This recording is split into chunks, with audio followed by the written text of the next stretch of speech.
سمینہ کوثر بنت سید عاصم حسین رضوی، فرزانہ زہرا بنت سید آغا حسین نقوی، سید رضا ابن محمد رضا علی سکینہ بنت مصطفیٰ حسین کے تمام شہداء ملت دعائے صحت محترم سید افضال نقوی، سید عمیر علی سجاد حسنین، ہمارے حسنین بھائی کے پوتے کے لیے، عباس علی صاحب کے لیے، ان کی صحت اور تندرستی کے دنیا میں جہاں جہاں مومن مومنات ہیں تمام کی صحت اور تندرستی کے ایک مرتبہ بابا بلند کا دیا ہے صلوات۔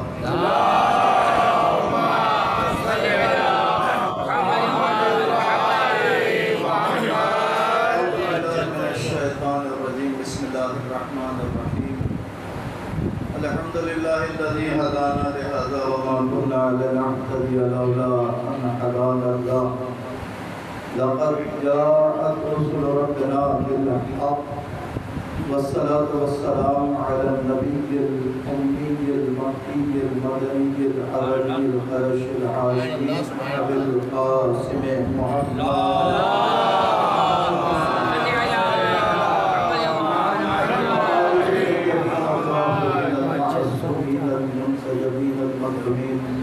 الذين أذهب الله عنهم الرجس والأكثرهم تطهيرا۔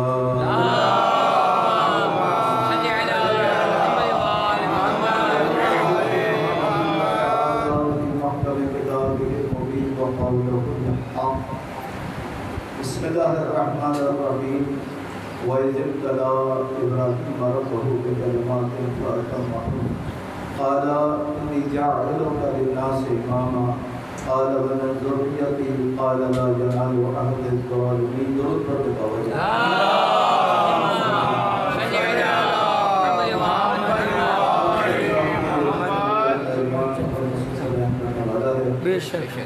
اس مختصر سی گفتگو کے لیے سلام کلام میں سورہ مبارکہ بقرہ کی 134 آیت مبارکہ، جس میں خالق دو جہاں نے جناب ابراہیم علیہ السلام کی آزمائش کا ذکر کیا، اور جب آزمائش پر پورا اترے تو خالق دو جہاں کی جانب سے جو جناب ابراہیم کے لیے نام اکرام تھا اس کا ذکر، اور پورا ایک مختصر مکالمہ ہے۔ خالق دو جہاں نے فرمایا ہے رسول اس وقت کو یاد کرو جب ابراہیم کو پروردگار نے چند وقت میں آیا، اور جب وہ آزمائش پر پورا اترے خالق دو جہاں نے اعلان کیا انی جاعلک للناس اے ابراہیم میں تمہیں انسانوں کا امام بناتا ہوں۔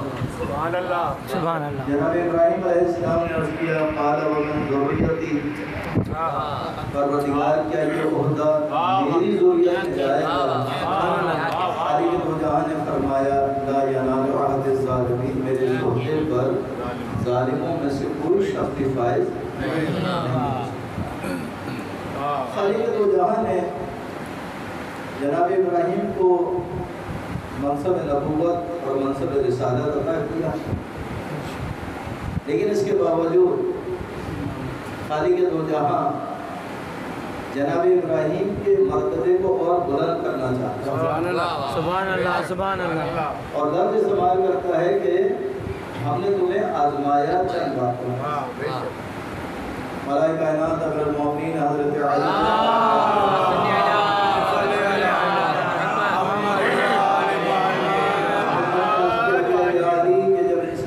مصیبت آئے پریشانی آئے تو کیسے معلوم ہو کہ یہ مصیبت ہے یہ آزمائش ہے؟ ہم مسائل میں گرفتار ہو جاتے ہیں نا، اب فرق نہیں کر پاتے کہ یہ مصیبت ہے یہ آزمائش ہے۔ وہ مولا ہی کیا جو مختصر لفظوں میں اس مسئلے کو حل نہ کر سکتے اور مشکل کشائی نہ کر سکتے، مولا کائنات نے فرمایا اس پریشانی کے آنے کے بعد اگر بندہ عبادت الہی میں مصروف ہو جائے تو یہ آزمائش ہے، اور عبادت الہی سے دور ہو جائے تو مصیبت ہے۔ جب دور ہوگا تو مرتبہ پست ہوگا، جب آزمائش میں پورا اترتے ہوئے عبادت الہی کے عمل پر انجام دے گا تو خالق دو جہاں مرتبے کو بلند کر دے گا۔ جب عام بندے کی حاجت ہے تو کہاں جناب ابراہیم علیہ السلام